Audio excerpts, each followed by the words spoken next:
सामान हो उस पर अल्लाह पाक बंदों का इतना कर्जा ना हो जिसे अदा करने के जिक्र वो निसाब बाकी ना रहे। কি বুঝেছেন? 52.5 তোলা চাঁদি। ভালো করে বুঝে নেবেন মালিকের নিসাব হওয়ার জন্য। এখন আপনি হয়তো বলেন হুজুর আমাদের কুরবানি করতে পারছি না, তা আমরা আইনকে হাতে নেব না। এটা ভারত, এটা আরব নয়। ভালো করে বুঝবেন আমার কথা। এটি ভারত, আইনকে হাতে নেওয়া যাবে না। যদি আপনি আইনের সাহারা নিয়ে কোনো মতে কিছু করতে পারেন এটা আলাদা জিনিস, কিন্তু সম্মুখে আমাদের 10ই জিলহজ 27শে মে কুরবানি। যদি গাই না করতে, গরু না করতে দেয়, ছাগলেতে দেওয়া যায়, দুম্বাতে দেওয়া যায়, উটে দেওয়া যায়, যাতে দেওয়া যায় তাতে দিতে হবে, আইন হাতে নেওয়া যাবে না। আব্বা আমার, সদা সর্বদা আইনকে আমাদের ফলো রাখতে হবে। যখন যে পরিবেশ আপনি মনে করছেন না কিছু হুচুক লোক আছে এরা গন্ডগোল পাকায়, এর ওর ভিতরে তরিকতের মাল থাকতে হবে তো, নইলে ঝামেলা করবে। যার ক্ষমতা আছে সে বলবে, আপনি বলে কি করবেন? একটা আপনাদেরকে ঘটনা শোনাই।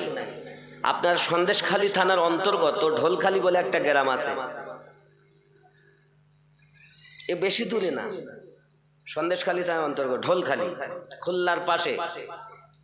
আব্বা আমার, ওখানে কুরবানি হতে দেয় না, কালো দেয়নি, তার আগেও দেয়নি, কোনো দিন হয়নি। তো যখন কুরবানি হয় না, তো মুসলমানের সংখ্যা যখন বেশি হয়েছে, মসজিদও আছে মাশাআল্লাহ ভালো, এখন ওরা কুরবানি দেওয়ার জন্য কুরবানির সময় মুসলমানদের তো এমনিতেই কুরবানি আসলে মনের ভিতরে একটা জোশ, মোহাব্বত, মায়া চলেই আসে, কুরবানি দেবে। কিন্তু সেই সময় সন্দেশখালী থানাতে ওসি ছিলেন, তিনি আমাদের মুসলমানদের। তিনি বললেন, বাবা কুরবানি দেওয়া ভালো জিনিস, আল্লাহর বিধান, করবে তো আপত্তি নেই, তবে বাবা কাজ করো, প্রকাশ্যভাবে করো না বাবা, তোমরা ভিতরে করো। আর কিছু হুচুক আছে রক্ত পাতলা, না যদি কুরবানি করতেই হয় তাহলে প্রকাশ্যই হবে। ওসি সাহেব বারবার অনুরোধ করলেন যে বাবা খেয়াল করো, তোমাদের এখানে হয় না, তো অন্তত আমি একবার লিখে যাই যে ঢোলখালীতে সুন্দর সুষ্ঠুভাবে কুরবানিটা হয়েছে। তারপর যখন একবার খাতায় লেখা হয়ে যাবে, তারপর তোমরা সবকিছু করতে পারো। আর একবার যদি আমি লিখতে না পারি তো তোমরা করবা কি? কেন না, আমরা করবো বাইরে, ও ভিতরে ঢুকে কে বাগানের মধ্যে করবে, এখানেই। ওসি বাবু অনুরোধ করাতে শুনলেন না, এখন তার লিখতে বাধ্য হলো যে ঢোলখালীতে কুরবানি হয় না।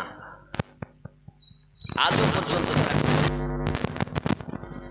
সম্মুখে সাজেশন এমন জায়গায় যেন না যায় গ্রামে কুরবানি হয়, গ্রামের নাম উল্লেখ হয়, অমুক গ্রাম, অমুক মসজিদ, অমুক ঈদগায় সুস্থভাবে কুরবানি হয়েছে।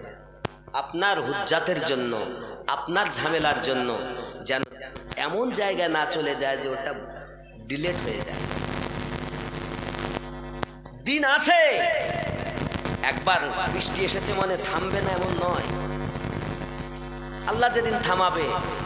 এর পাশে আরো একটা কথা বলি, এই বাংলাদেশের কিছু হুচুক মৌলবি আছে, হুচুক মৌলবি, এরা কুয়ার ভিতরে আছে, মনে করছে এটাই মনে হয় সাগর, তো কিছু চাঙ্গা পাঙ্গাকে নিয়ে, দেখো মোদি সরকার, তুমি যদি মুসলমানের প্রতি অত্যাচার করো, আমরা বর্ডার ক্রস করে গিয়ে করব। ভারত যদি পেশাব করে তো বাংলাদেশ ভেসে যাবে। কে বলতে বলেছে? রাখো, তুমি তোমার দেশের চিন্তা করো, আমরা ভারতবাসী, আমরা আইনকে হাতে নেই না। আল্লাহ, আমরা বাংলাদেশের মানুষের সাহারা চাই না, আমরা আল্লাহ সাহারা চাই। আমার আল্লাহ সাহায্য চাই, ঠিক কিনা বল? তুমি তোমার দেশকে হেফাজত, কারণ রাসূল করিমের ইরশাদ, প্যারা জবানের বাণী, হুব্বুল ওয়াতান মিনাল ঈমান, ঈমানের অঙ্গ হলো দেশকে ভালোবাসা। বলুন না সুবহানাল্লাহ। বহু কথা আছে, কিন্তু এখন সেই পরিবেশ পরিস্থিতি না। আইনকে হাতে নেওয়া যাবে না।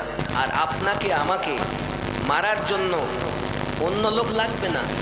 ভাইকে মারার জন্য ভাই যথেষ্ট, বাপকে মারার জন্য বেটা যথেষ্ট।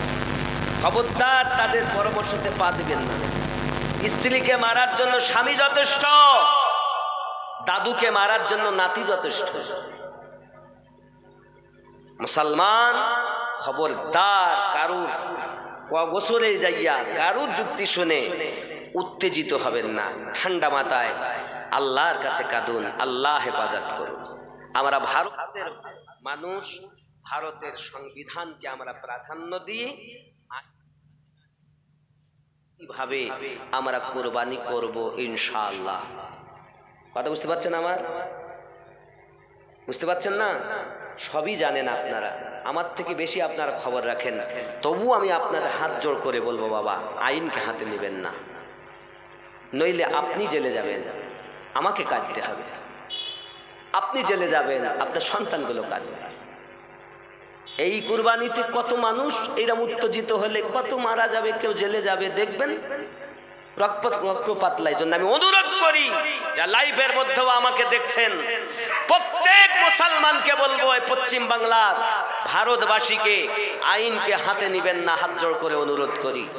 আমাদের দেশের আইনকে আমরা, কানুনকে আমরা প্রাধান্য দিয়ে আমরা শান্তিভাবে যেভাবে করলে কুরবানি করা যাবে, আল্লাহর হুকুম পালন করতে পারবো, আমরা সেই বিধান দেখব। না হয় গরুতে হবে না, মহিষে হবে না, আরো তো পশু আছে নাকি বলে? কিন্তু আইন হাতে নেবেন না বাবা, অনুরোধ। যদি না মানেন আপনি যাবেন জেলে, আপনার বাচ্চা সাহারা কে হবে? আপনাকে মারবে আপনার ভাই, কাঁদবে কে? আপনার হারালো, তাদের হারাইনি। অনুরোধ বাবা আপনাদের কাছে আমার, যদি মনে করেন আমিনুদ্দিন কি বলে গেল, ওর কথা কে শোনে, কিছু করার নেই বাবা। বেঁচে থেকে জিহাদ করুন, মরে গিয়ে নয়। বাসায় বসে জিহাদ করুন, জেলে গিয়ে নয়। মসজিদে ঢুকে জিহাদ করুন, হসপিটালে গিয়ে নয়, নাকি বলে? বেঁচে থেকে জিহাদ করার নাম হলো সঠিক। জিহাদ করুন। এখন সে যুদ্ধ নাই, আর আল্লাহর হাবিব বলেছেন যেটা সেটা হবে। যুদ্ধের জন্য আমাদেরকে সৈন্য বা সেনা নিযুক্ত করতে হবে না। নবী পাক বলেছেন, সেনা আল্লাহ পাকের পক্ষ থেকে নির্ধারণ করাই আছে। একদিন পৃথিবীতে সে যুদ্ধ হবে আর মুসলমানদের জয়লাভ হবে। তামাম পৃথিবীতে এক আল্লাহর ডাঙ্কা বাজবে। আমরা আল্লাহর সাহারা চাই, আল্লাহ সাহায্য চাই। বাংলাদেশের সাহায্য আমাদের দরকার নাই, কারণ ওদের কথাতে আরো উত্তেজিত হচ্ছে মানুষ, হচ্ছে না? বাবজি আমার খুব সাবধান। আল্লাহ আমাদের বুঝ শক্তি দান করুক, সবাই বলি আমিন। খুব মোহাব্বতে দরুদ আল্লাহুম্মা সাল্লি আলা